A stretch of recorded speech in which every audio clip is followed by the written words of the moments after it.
So, hello everybody, what is going on? It is Kibishimaki here, and welcome back to some more Pokemon Emerald. Last time we went ahead and took care of the Trickmaster's latest challenge, as well as shut off the generator in New Mauville.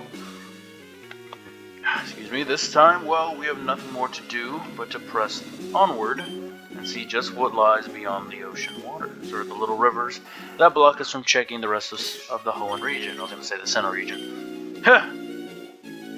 This time, well, yeah, just like that, we're going to press onward and we're going to see just what is going on.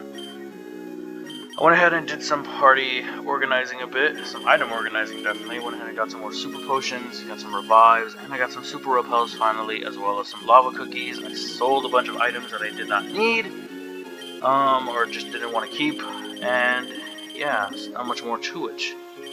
Go on, let's press on, let's surf across, and in that water there are a few new encounters that we can finally go over, as well as get some new items.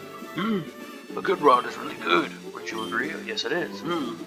We're of identical minds. Take this! Get ourselves the good rod. With it we can catch variously new Pokemon. Wherever there's water, try your luck at fishing. Oh, I will indeed. Let's talk with this guy first. While I go over the new encounters, there are a few. There's some grass further inland, and we can of course run into Zigzag Zagoons and Manectrics and Wingulls. But what's more important is the few new ones that we can run into. First up, of course, is Zigzag Zagoons of all form, Linoon. If you're looking for a new HM slave to learn other moves that your previous HM slave does not have the space for, you can go ahead and teach it to him now. Linoon is an upgraded Zigzag Zagoon, of course, though it performs a lot better. It has higher attack and higher speed. It can do some good damage and can hold out somewhat in some situations. Being a pure normal type, it only has one weakness to fighting. It's not super effective against anything, but it can learn a variety of moves that make it super effective against everything. Aside from that, of course, Linoon is just Linoon. A pretty decent attacker, has some good speed, but it only suits well as an HM slave, of course. Moving on, we have ourselves Manectric. And we saw the interview couple, of course, and I'm going to go back to fighting them. We might as well. We have ourselves Ty and Gabby. Hey, looky here, I remember you. I'll get this battle all on this here camera. Here we go. As we battle them, we have Manectric added to the mix. Manectric, being Electrix of all form, is way more agile, way more powerful, and can serve its purpose pretty well, being an electric type. If you refuse to catch yourself an Electric or Magnemite or a Voltorb, you can go ahead and get yourself a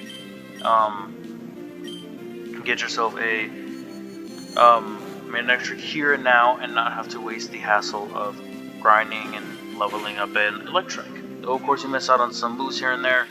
Again, it's all beneficial up to you and however you so choose to use one.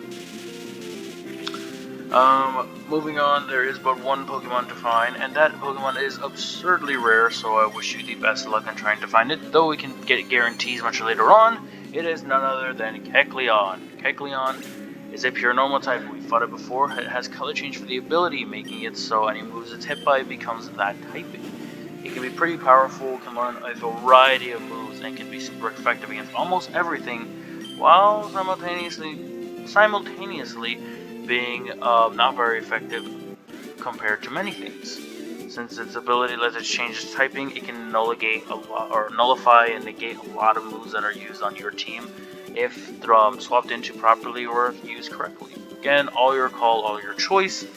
Kecleon is probably one of the more recommended normal types, but again, if you want a good one, I highly recommend the Slack Off line, with Slacking being the top tier of normal types. Yep, I got it all. That whole battle's on camera. Perfect. Lolling. Remember? That's the quote you gave us at the battle clincher last time. I never ever forget stuff like that. Anyway, what do you think? You want to be interviewed again? Oh, thank you. Okay, I need you to describe your feelings about our battle, but it has to be short and sweet. Go! And you guys will find out what my answer is next time there's a TV on screen. Yeah, that's the perfect clincher. I get the feeling that this will make a great TV show. There's a chance that they'll air this on TV, so make sure to look for us. Okay, we'll be seeing you. There is but one more encounter to find on this route, and that is via the good rod now that we have it, and that trainer down there, we fought and had one. And I'll go over who it is in just a moment, but first there is a certain encounter we're about to have. Look who it is. Hi Isaac, it's me, Steven. We met in the cave near Dewford. Have you met many kinds of Pokemon since I last saw you? There are many kinds of Pokemon in this wide world of ours. If you wanted to raise only your favorites, that's fine. Perhaps you find it more fun to raise all sorts of Pokemon. As a trainer of Pokemon, what do you think? Of course, it's not any of my business. It would be nice if we were to meet again somewhere. Just like that, he takes off. The last Pokemon up that we can encounter and find on this route via the good rod is Carvana. If you're looking for a stellar water type and chose not to pick up Lotad, Mudkip, or any other water types like Magikarp and Tentacool along the way, or Pelipper, you have yourself Carvana. Carvana is a water dark type, pretty agile, pretty powerful. Can dish out loads of damage with it being mixed as a physical and a special attacker. Again, that's really all just in tune to which line you prefer setting it up as. Its evolved form, Sharpedo, is again super agile, very destructive, and a force to be reckoned with. I highly recommend one if you chose not to pick up a water type up until now. I would pick one usually, however I have a different plan in mind, and so I'm not too worried about it. There's a lot more to this route that we can see and explore, but that's really all that there is for us to reach at the moment. There is another route to the east that we could push onward and see, but we're going to be visiting that area much later, so there's really no concern to go there at the moment. Though, of course, if you want to get experience, ground levels, things like that, you can always head over there and make your time easier. Now we're going to head north to Route 119 and see just what's happening. It's a no-go. Tall grass snares bike tires. There's no way you can cycle there here. Yep, he's just exactly that. He's just exactly correct. You cannot use your bike tires through this place. And with entering this place, of course, there are loads of encounters and loads of trainers, a lot of which I'm gonna be trying to avoid for the sake of wanting to get to the next area as quickly as we can. Okay, so first up we already see a brand new one. We might as well start off with it. The first brand new encounter of this route is none other than Tropius. Tropius is a grass flying type, and if you're looking for a good flyer that you want to use, or just a flying type Pokemon in general to have in your midst, then Tropius is a definite good addition to add onto your team. Talk with this guy, see what he has to say. I thought you fly by catching a whole flock of bird Pokemon and then hanging on to them somehow, but it turns out there's an ancient move called fly. I wish I'd known about that a long time ago. I highly recommend you catch Tropius if you don't have anyone with fly at the moment, or if you don't have any Pokemon that can learn fly, things like that. Head in here, we talk with this person. I heard about a cave called the Cave of Origin. People rumor that the spirits of Pokemon are revived there. Could something like that really happen? Perhaps, but I wouldn't know. I've never heard of the Cave of Origin quite yet. But yeah, Tropius as a Pokemon is pretty good, pretty powerful, can dish out some good damage, can tank a lot of damage in a lot of situations, and can serve its purpose pretty well, being a grass type as a special attacker or a flying type as a physical attacker. Either or, it's a good addition to your team, and even if you're not using it, it's really good as a flyer in general, and it can get you to places that you need to be.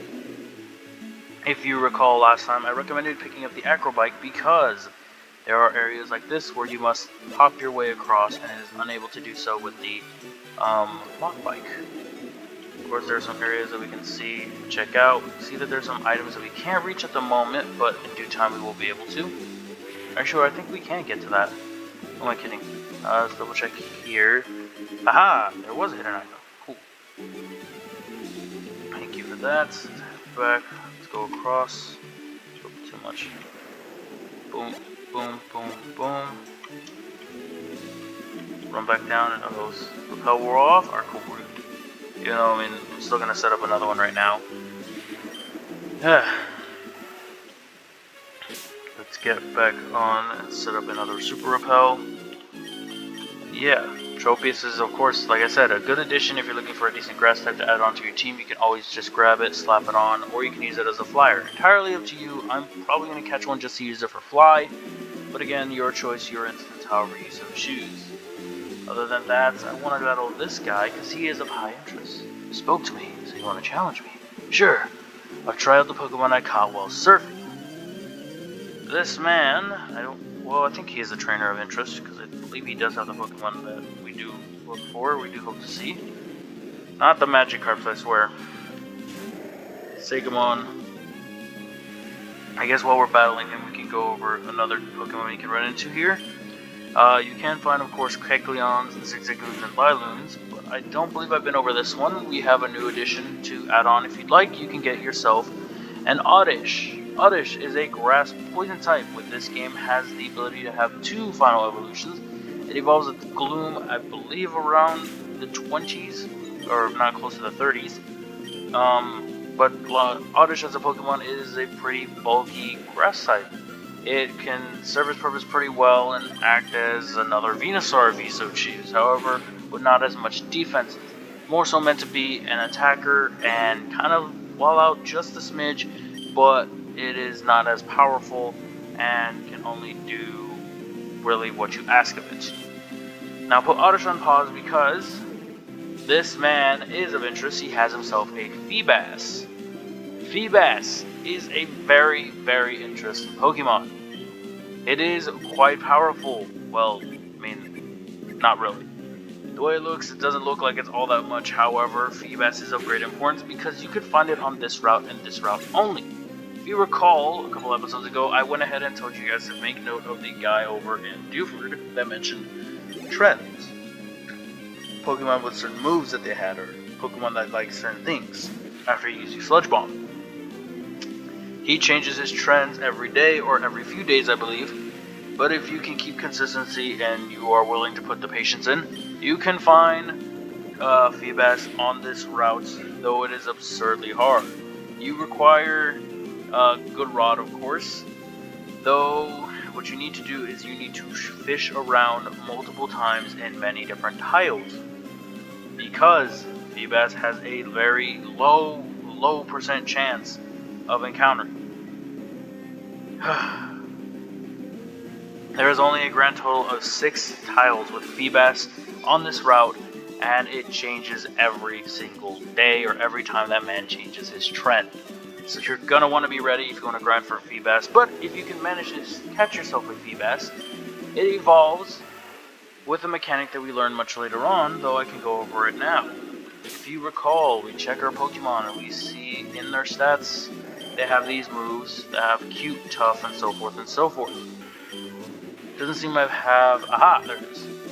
What you're going to want to do is eventually we'll be able to raise their contest stats, which we'll find out more much later, but once we do, you are going to want to raise its contest stat of beauty to the very maximum. Once we gain the ability to do so, it evolves into one of the most powerful and amazing water-type Pokemon to exist out there. It becomes a Milotic. Fuck, I don't know which side it was this. Oh, fuck. Okay, I have to fight you regardless. It becomes Milotic, which is a very powerful water-type Pokemon.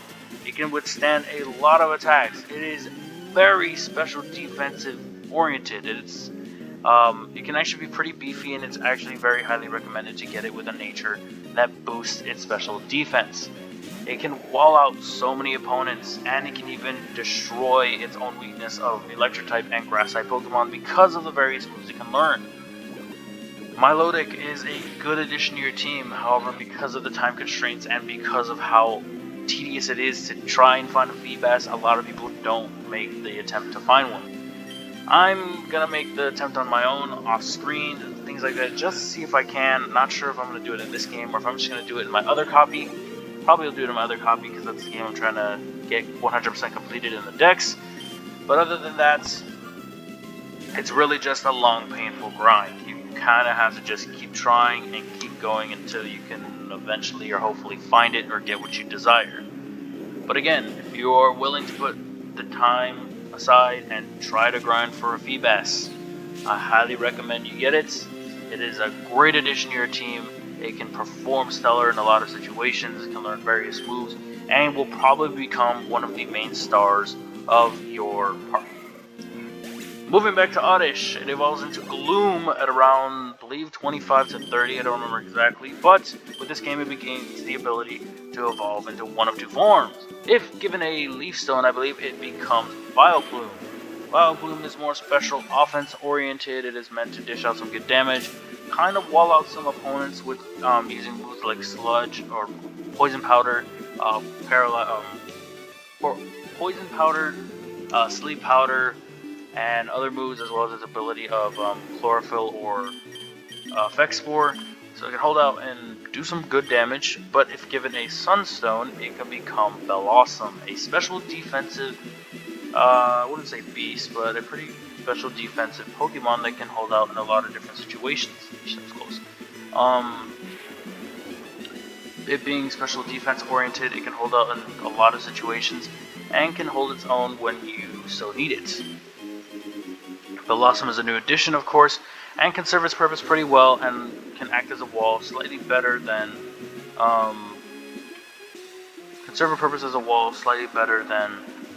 Vileplume. So of course that choice is entirely up to you. You figure out what you want, and you work accordingly to whichever way you want. Other than that, I don't believe I've missed out on any items. I think I've gotten all that I could. Or maybe not. Full heals.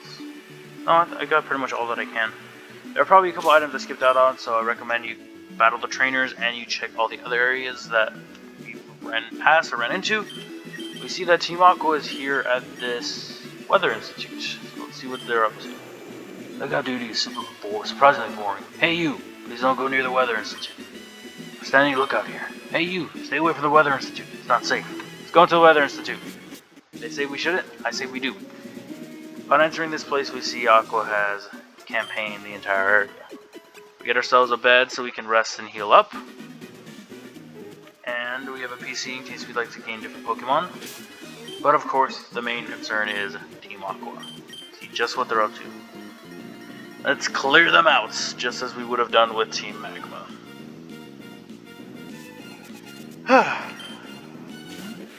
Of course, they have their traditional Water-type Pokemon, so keep an eye out if you bring out any Fire types or any Psychic types, aka Carnivores, Abras, Alakazams, so forth and so forth.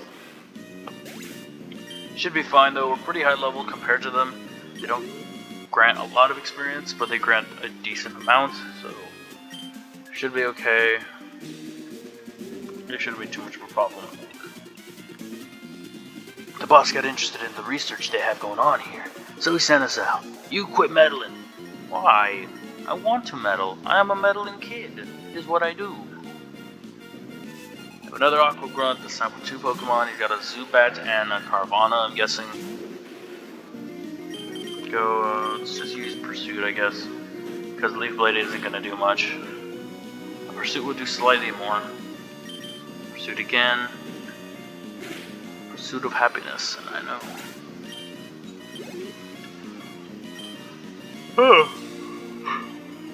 A Poochyena, never mind. Oh well, still. I'll just use Pursuit.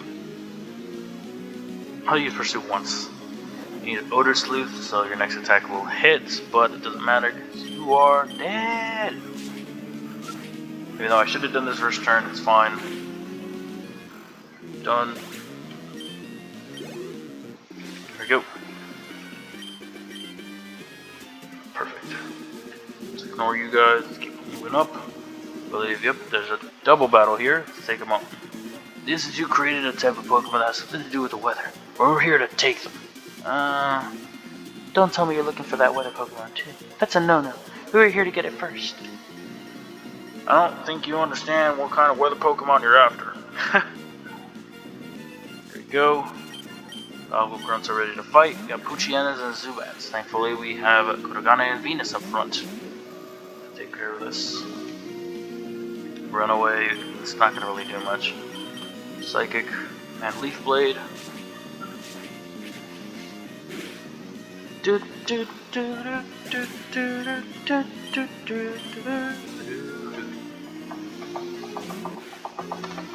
I love the theme that plays whenever you fight Team Aqua. I don't know why, I just really enjoy it. It's really fun. Though it's probably the same thing for Team Magma, but I don't know. I like Team Aqua's themes. I'm probably just a geek for that. That and my affinity to water. I just really love water. I love swimming. It's funny. I love swimming and I enjoy the ocean, but I would never set foot in it.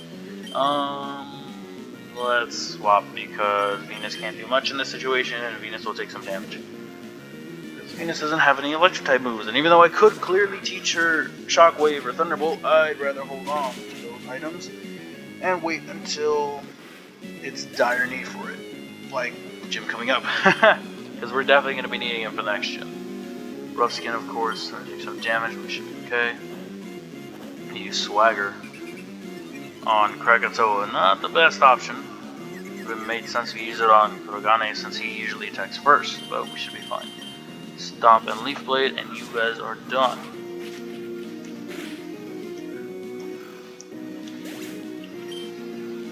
Go.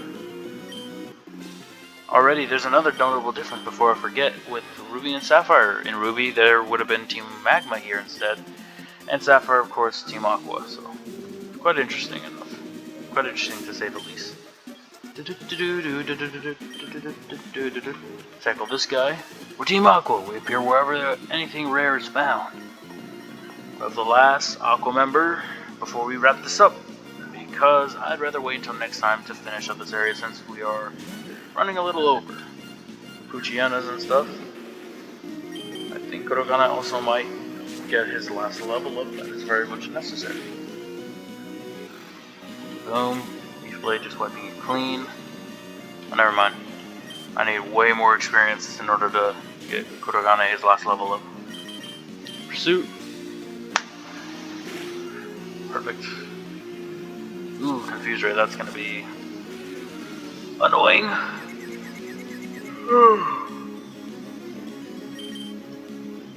But watch, Kurogane is a champion. That's right, he's a champion. I knew it, I just knew he was gonna hit. Boom, and last up is Carvana, as expected. Of course, I'm going to be running around off screen, tackling trainers that I skipped out on, and let everyone else gain the experience aside from Kurogane. I don't want him evolving off screen, I want him to evolve on screen. Because you already know he hits level 36 and he gains his final evolution. Just like that. Gain some good experience, and we wrap it up. You got me. Yes, I did. Next time, join me here where we finish up clearing out Team Aqua and see just what weather Pokemon they're after. Hope you guys did enjoy. Hope you guys continue to enjoy. And I will, of course, be seeing all you dudes next time. Peace out, everybody.